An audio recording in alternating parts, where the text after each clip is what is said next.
Welcome back to Hints and Guesses, my podcast. This is Kent Dobson, and I want to begin with a prayer. I offer gratitude to the ways in which our current circumstances may awaken a wide and deep appreciation for our interconnectedness, how we are each affected by one another and our habits and choices, a greater awareness for the sources to our nourishment and supplies, and the industries and systems we have not wholly considered. May there be a global invitation to return to a village consciousness.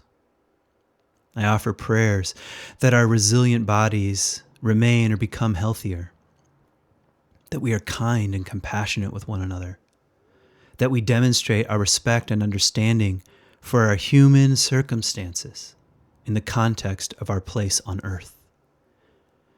May we listen each day for how we might be good partners for each other, human, wild, and otherwise, for how we might see what we may have been unable to see before, and to sing our songs and shed our tears and shout our exaltations, rejoice and fall to our knees for the heartbreak and beauty that is before us. This poem prayer, comes from a friend of mine, Christy, who we're both in the guide training program at Animas Valley Institute in Colorado, and I asked her if it'd be okay if I read a little portion of the last email she sent out to all of us, which I found moving and needed and necessary and beautiful. So I do want to wish you safety and health and strength and courage. I've been thinking about the word courage, which comes from the French word for heart. I wish you a full heart.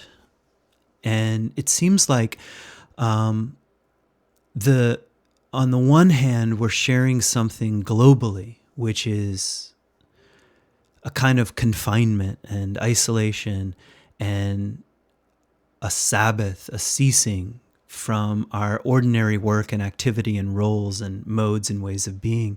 And yet within that, there is a lot of diversity. There's a full range of experience, depending on how this virus has woven its way into the fabric of our families and our communities and our lives. And, I saw a friend of mine that I went to high school with.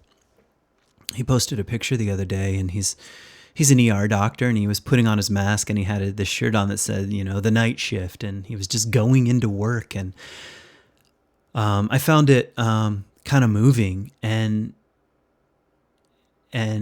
also helped me see just how wildly different so many of us are being asked to engage with this sort of unprecedented, unimagined, a global crisis and situation. So, I wish you courage and safety and well-being, and also to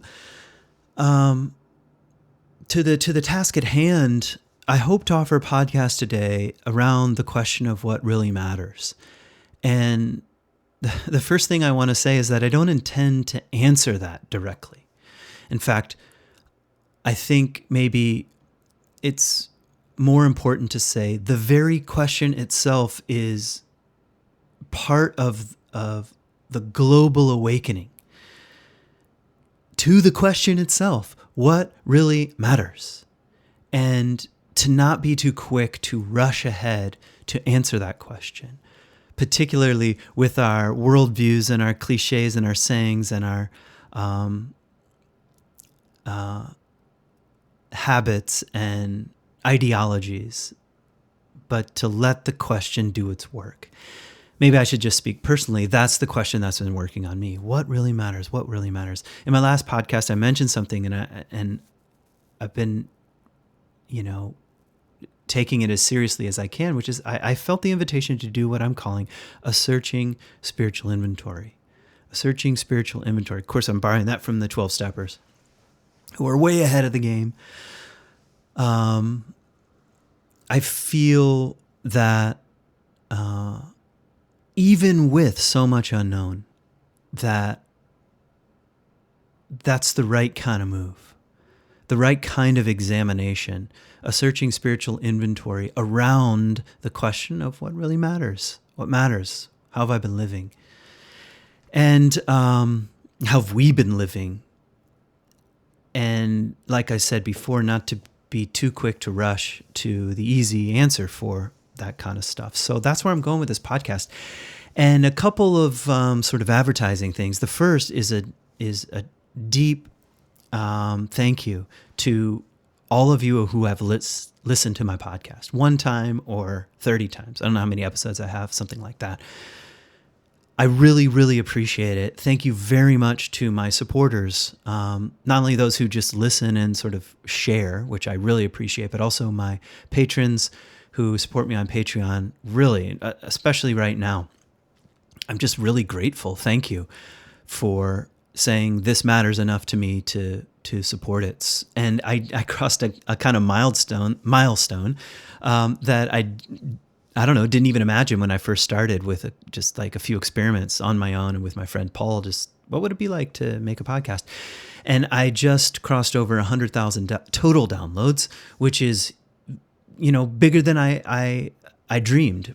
I just thought, hey, maybe a few people might check this out, my friends. So thank you. And many of you are repeat listeners. That's how I got to 100,000. So I hope that continues to grow, and I couldn't do it without your support, so thank you. By way of offerings, of course, ongoing, I offer companion guiding, and I've opened up some additional spots for that. If that's something that interests you, that's on my website, kentdobson.com. And I'm really excited to announce a brand new offering around dreams, group dream work, which I will begin April 26th, Sunday nights. And I'm going to do every Sunday night for 6 weeks with a friend of mine, Brian Nixon. He's a therapist here in town in Grand Rapids, who started a practice which has now grown significantly called Mindfulness Counseling, GR. You can find them on the web. And I'm really excited to co-facilitate this class. What happens in times of severance and crises and disruption, whether that be personal or collective, cultural, is oftentimes our dreams are activated. Or maybe a better way of saying it is we start to carry our ongoing dreams into our waking consciousness. We start to remember them. And sometimes they freak us out, or they disturb us, or they're curious, or they're weird, or whatever the case may be. But part of change, part of transformation is taking a dip into the underworld. And right now, the collective sphere, the collective unconscious, and our personal unconscious is probably working overtime, sending up smoke signals from the labyrinth of the soul that are worth turning toward. A lot of the work that I have done personally and continue to do with others is oriented around dreams. It's a way of checking in with the unconscious, with the soul, with the energies of our being that are just below the surface. So anyway, we're doing 6 weeks on dreams. We're going to actually work with people's dreams. It's not just, we'll talk about dreams in general a little bit, but we'll work at least 2 dreams from the people in the group per session. So all that data, information is on my website, kentdobson.com, under my programs tab. Please check it out if that interests you. Even if you're not dreaming right now, but this is an interest of yours, you might suddenly start. So check it out. The group is going to be pretty small, so space is very limited.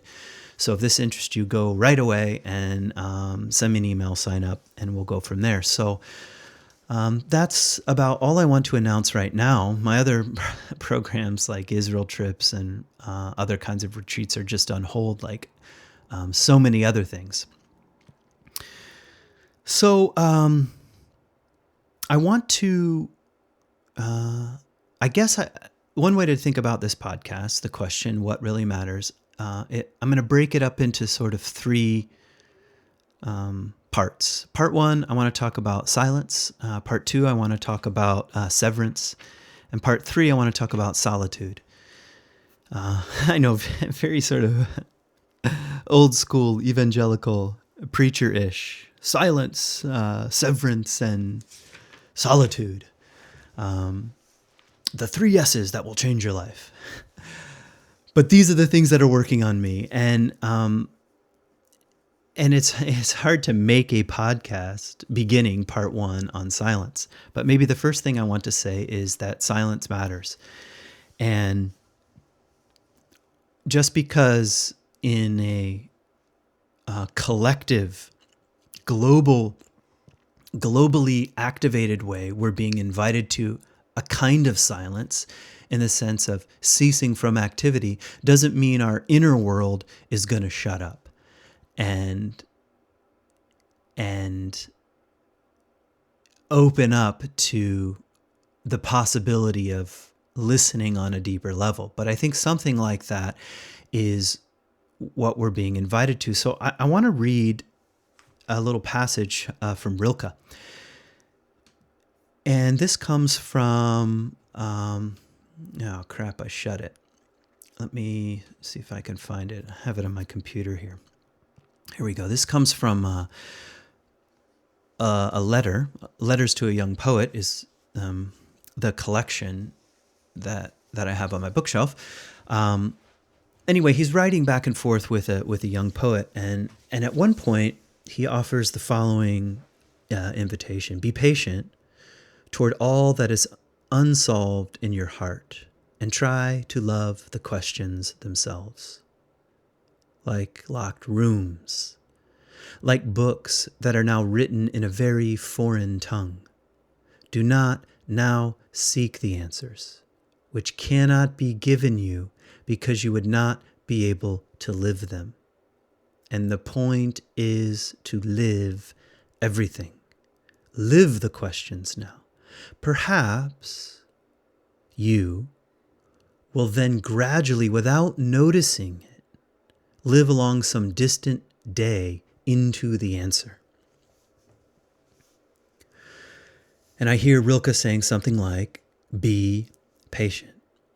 And even the question of what really matters, that's in part what I'm saying. Be patient. Be silent. Wait. All that is unresolved in your heart, try to love that as a question itself. I don't know what to do. I don't know what to do. I don't know what to do. I don't know if anyone knows what to do. Be patient toward all that is unresolved in your heart. Try to love the question. Think about loving the question of what really matters. In fact, the very essence of being a human being is to crave and long and pursue meaning.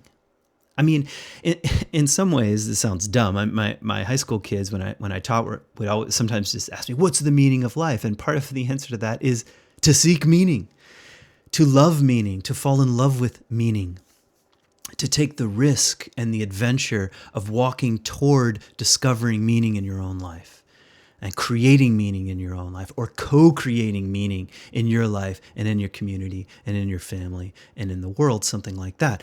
Try to love the question of what really matters, because it's a question that revolves around a meaning.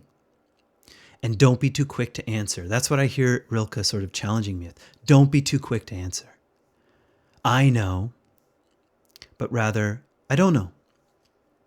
And I'm waiting and I'm listening. Because even if someone gave me the answers on their Instagram feed or put up some quote on Facebook, I wouldn't be able to live the answer anyway. That's what I hear Rilke saying here.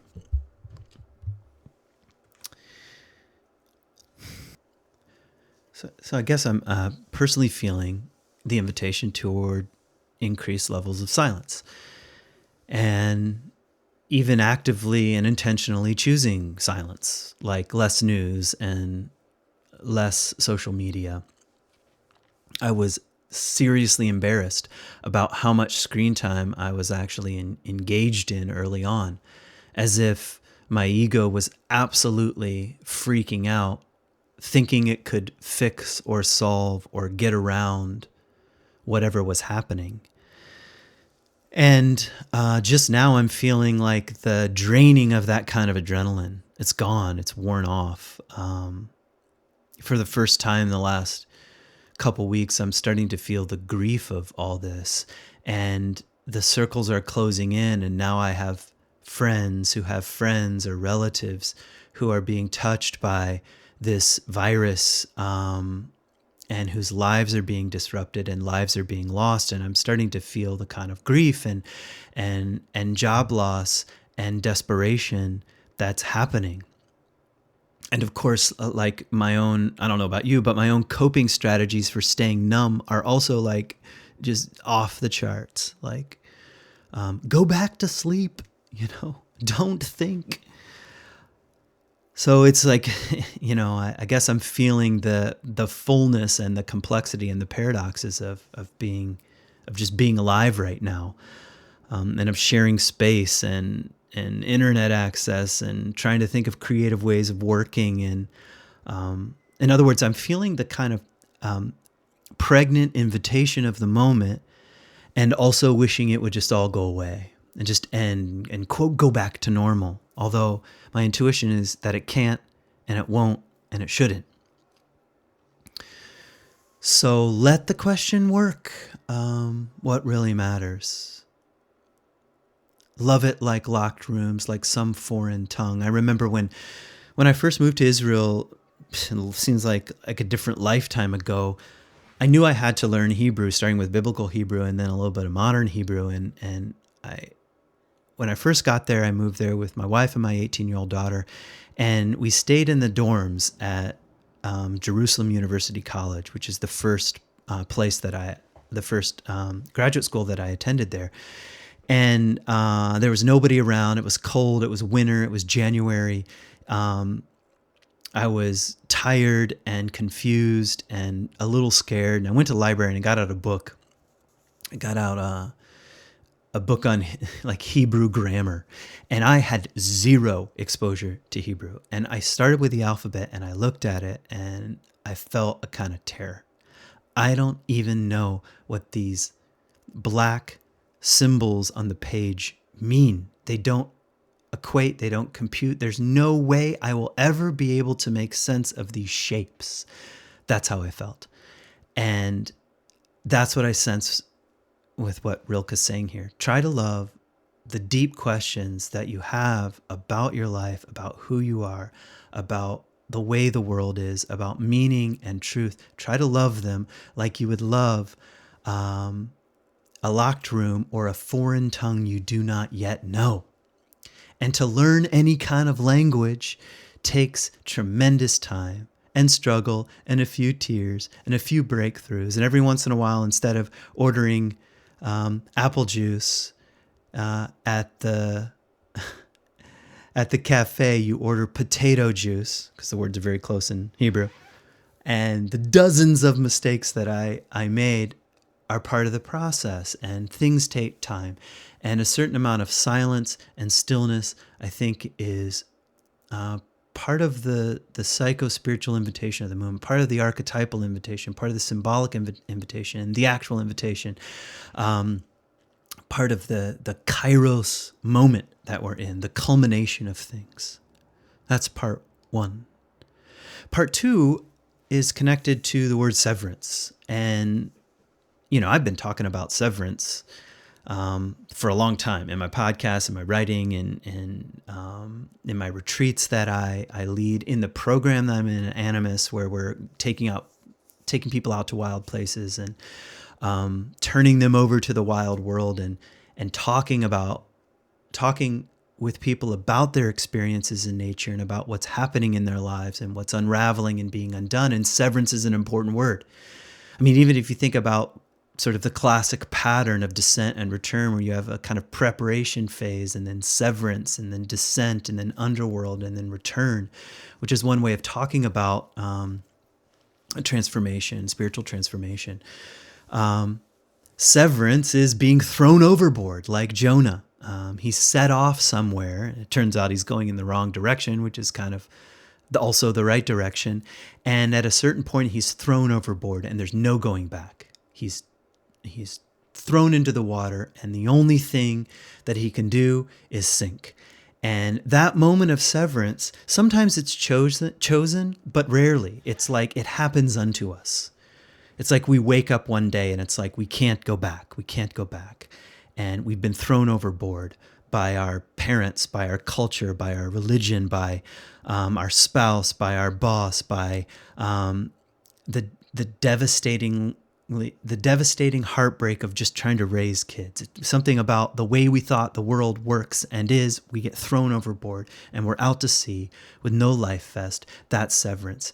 And oftentimes I talk about that in a very personal way. And suddenly I'm seeing and realizing that something like that is happening on the global scale. Probably there has never been a moment in time where, first of all, global consciousness is possible. In other words, the entire human field of consciousness is hovering around the same thing.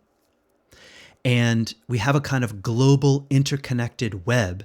And also globally, we're experiencing a kind of severance. We're thrown overboard. Our way of life, our Western influenced way of life, a culture built on extraction and material possessions. And that's not the only thing, of course, but the global extraction economy suddenly comes to a screeching halt.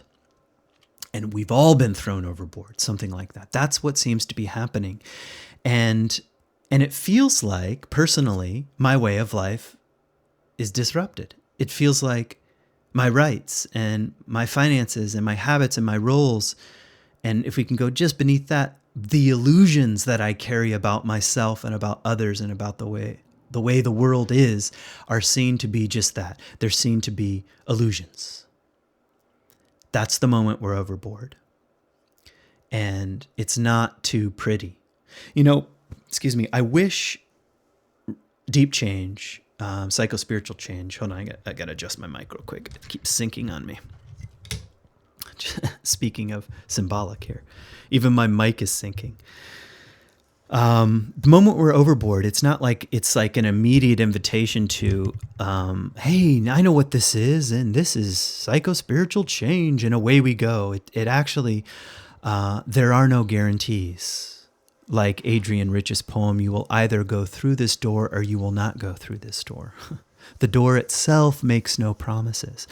But we're being ushered into that liminal space, leaving one room and having not yet arrived in the other. And a fair amount of shouting and puffing ourselves up and retreating, sometimes depending on your personality, denial. I mean, this is not happening. And I think people on the right and the left and all over the place we all carry levels of denial. In other words, the shouting, the puffing up, and we do that through our Instagram posts and our Facebook posts and the emails that we're sending and the phone calls that we're making. And there's so much right now fighting in our various ideological corners, like almost as if the world has been turned upside down. And the one thing that I know is that I don't need to change. That my ideological camp and corner, I saw this coming. My way of life is not to be disrupted. And actually, the entire world needs to conform to my way of life. Now, I'm saying we're doing all this. Let's let ourselves off the hook, mostly unconsciously. It's reactive. It's like being triggered and activated, to use contemporary language. But at the core of that is a kind of shout. I don't have to change. The one thing that I know is that I don't have to change in the middle of all this, and that is the screaming and the shouting of the small self, of the false self, to use Thomas Merton. And that's the next person I want to hear from. I wanted today to try to hear from some voices of wisdom. And another thing that I've been feeling in my kind of searching spiritual inventory is just a desire to hear from something other than the news ticker, which is obsessed with the urgency of the present. And the irony is, the moment that data point is up on the screen, the moment it's already obsolete. And that kind of continuous ticker cultural milieu wears away at us, grinds us down, leaves us depressed and deflated and demoralized and longing for a sense of wisdom. And the wisdom voices from our various traditions, I think, have a lot to say right now. They've lived through something. They've lived life.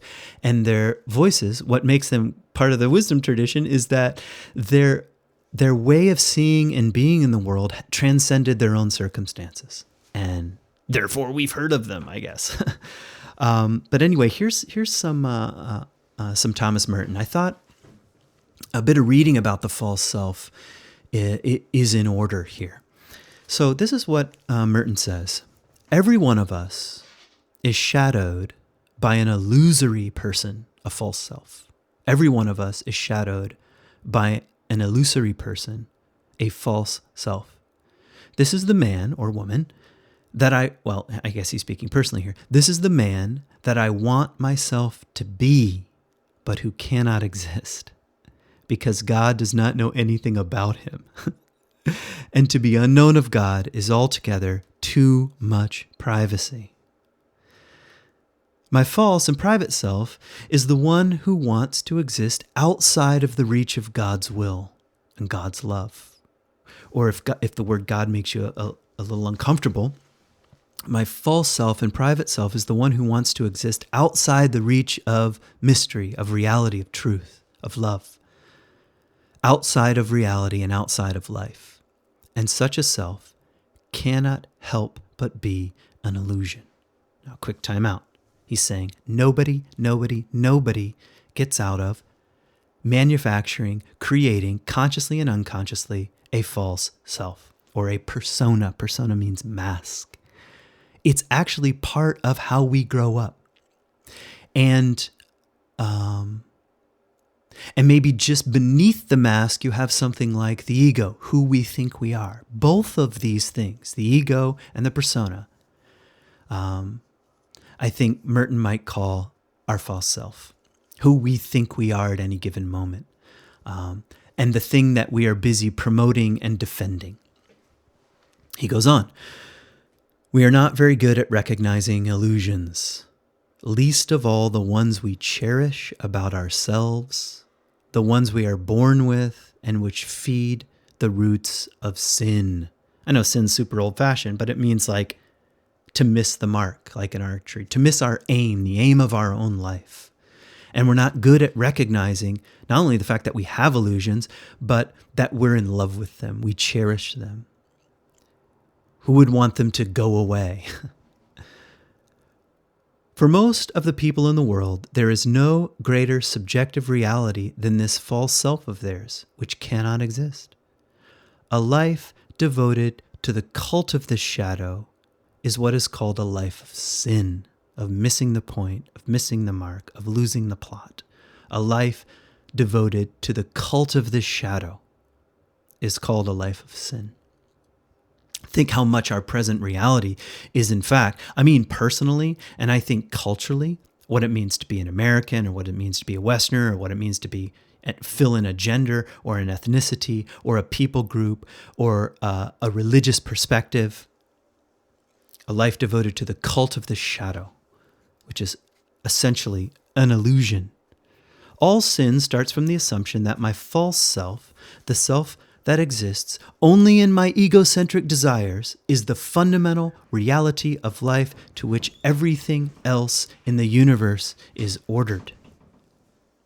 The self that exists only in my egocentric desires is the fundamental reality of life to which everything else in the universe is ordered. This is ordering the universe to our own making.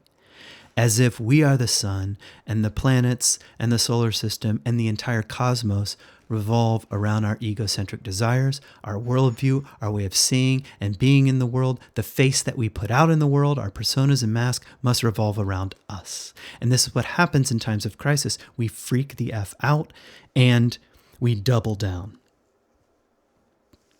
Thus, I use up my life in the desire for pleasures and the thirst for experiences, for power, honor, knowledge, and love, to clothe this false self and construct its nothingness into something objectively real. And I wind experiences around myself and cover myself with pleasures and glory like bandages in order to make myself perceptible to myself and to the world, as if I were an invisible body that could only become visible when something visible covered its surface. And I cannot think of a more poignant definition of social media. And I feel like tweeting this or putting this on my Instagram. I wind experiences around myself and cover myself with pleasures and glory like bandages. I'm doing great. Look at me. Look at all the crafts I'm doing. Look how I'm taking advantage. Look at the family, Or it could be something different, like, look how much I'm suffering. Look how I've been victimized. Notice me. I wind experiences around myself and cover myself with pleasures and glory like bandages in order to make myself perceptible to myself. I will recognize who I am by the external image that people can like or not like, and to the world, as if I were an invisible body that could only become visible when something visible covered its surface. But there is no substance under the things with which I am clothed. I'm hollow, and my structure of pleasures and ambitions has no foundation. I am objectified in them, but they are all destined by their very contingency to be destroyed. And when they are gone, there will be nothing left of me but my own nakedness and emptiness and hollowness to tell me that I am my own mistake. God, that is some good writing. Yes, and severance, being cast overboard, can feel like nakedness, emptiness, and hollowness. And we might ask, what really matters now that I'm adrift at sea? And the temptation, which I feel, we all feel, to bandage ourselves back up, to put out that persona, to prop up the illusion, is, I guess, on the one hand, totally understandable, but also totally false. Doesn't lead us deeper into the sinking that needs to happen. Maybe I ought to say, because this is a super long essay. I mean, my wife was reading this to me the other day, and it's like I could just sit here and read the entire chapter here. So this is a chapter from New Seeds of Contemplation, Thomas Merton, chapter 5. Let me just read one little paragraph here just to bring Merton to a close here. There is only one problem on which all my existence, my peace, and my happiness depend. There's only one problem on which all my existence, my peace, and my happiness depend: to discover myself in discovering God, or mystery, or reality, or truth. If I find Him, if I find God, I will find myself, and if I find my true self, I will find God. See, this is Thomas Merton at his most mystical.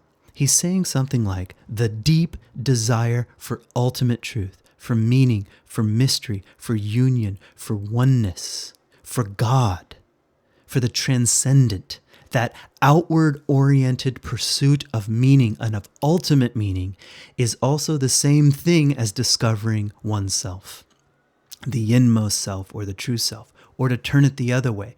The deep desire to sink beneath the personas, the masks, the Instagram posts, the Facebook posts, the ideologies, the religious perspectives, the theological rantings and ravings, the finger pointing, the shaming, the judgment, the corner we find ourselves back into, to sink beneath all that, to go down into the depths, to get curious about what is the true self. What really matters to me, to the deep self, to the true self. If I were lying on my deathbed and the people that I loved, those who were left, were gathered around me, will I have said to myself, yes, I went as far as I could in this brief reprieve between birth and death, to discover who I really am and what I am to bring forth in the world. That pursuit, that desire for the true self, the deep self, is the same thing as touching the divine. It's like that snake image eating its own tail. You're not sure where the beginning or the end is. It's like you're on the same journey. To go outward in the pursuit of God is to go inward, and to go inward into the pursuit of the true self is to go outward into the pursuit of God. And it is one. This is Merton at his most mystical.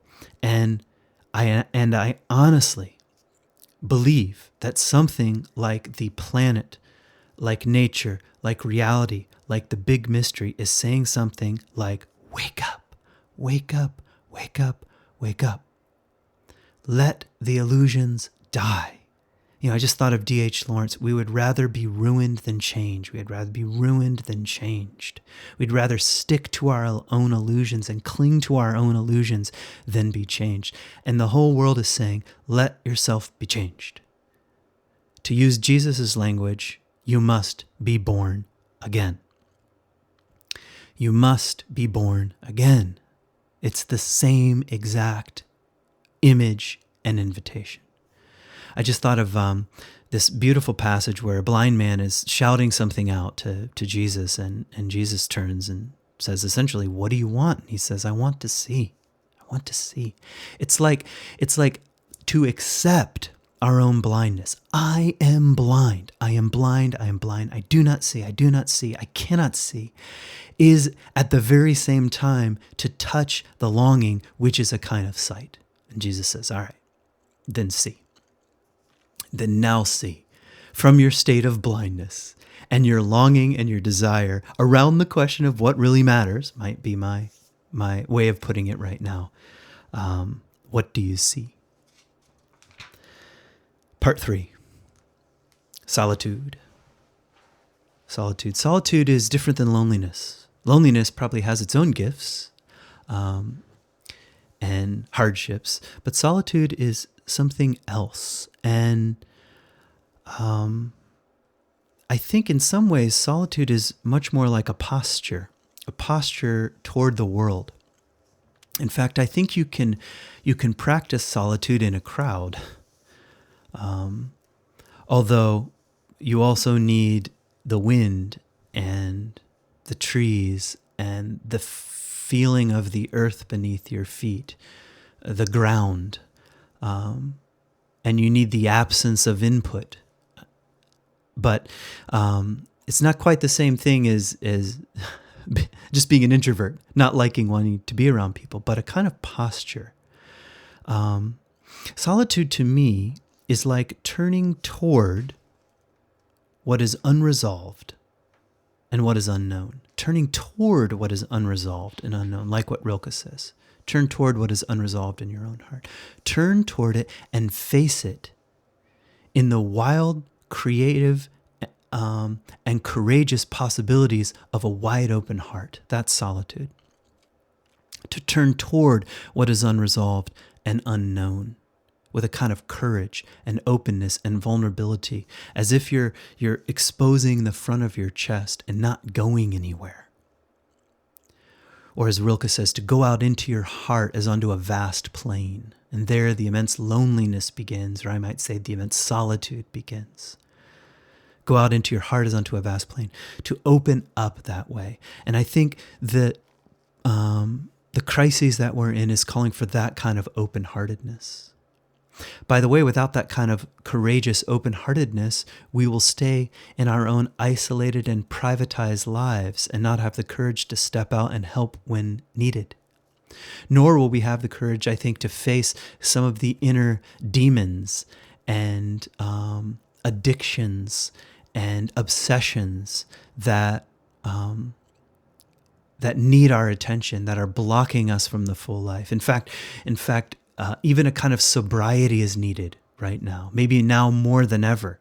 Not more numbing. And of course, I've watched Netflix too. I'm not here to judge, but I'm saying, do you want to say, I remained numb all of COVID-19. I refused to change all of COVID-19. I refused to open my heart up to the vulnerability of being itself. I did it. I succeeded. You can put on your tombstone, I succeeded in denying the opportunities in my own life. Rest in peace. So the passage I want to read, speaking of the voices of wisdom here, comes from I almost said Thomas Berry, but I meant Wendell Berry. It's called The Real Work. It may be that when we no longer know what to do, we have come to our real work. It may be that when we no longer know what to do, we have come to our real work. And when we no longer know which way to go, we have come to our real journey.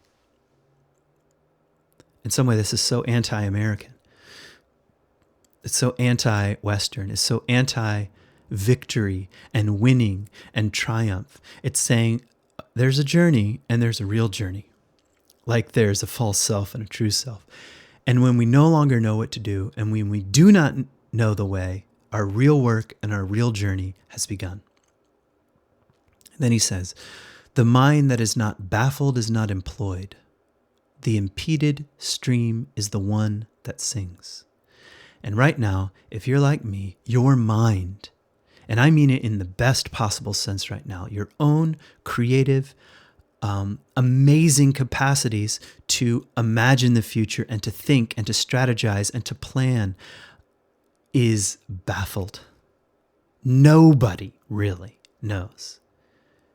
The mind that is not baffled is not employed, so allow yourself to be baffled, is what he's saying. The impeded stream is the one that sings.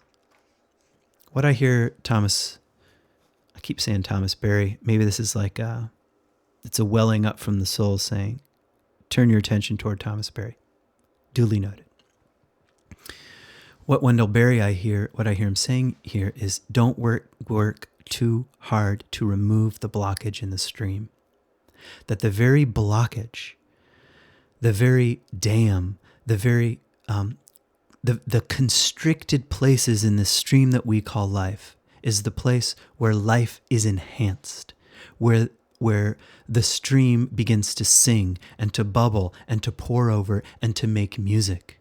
The blockages are the things that make music. Now, I'm not saying personally that I want this to go on forever, that I want increased suffering, that I want people to, that I want people to lose, their businesses. And of course, I don't want any of that. I want safety and well-being and health, and I want compassion and camaraderie and togetherness and interconnectedness and help at the same time, knowing that every form of impediment is an opportunity for us to sink into the song that is our life.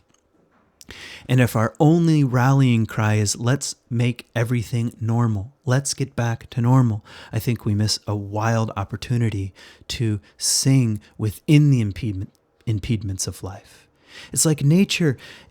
Nature is beautiful, harmonious, whole, integrated, and lovely. And it's also chaotic and terrifying and dangerous and doesn't play by even our own rules. And we know this now from from quantum physics. Not even nature plays by nature's rules. That seems to be the most mystical way of putting it. So we have to constantly live in this sort of paradox. And here's another way of saying it. The real work here is something like this, is what I'm sensing, that in silence, we're being invited to discover our true voice. In moments of solitude, we're being invited to learn the ways in which we're deeply interconnected. In our stillness, we're invited to live with the paradox of learning to move again.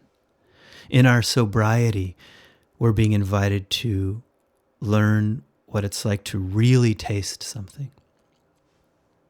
And in our grief, we're being invited to love. We wouldn't grieve if we didn't love.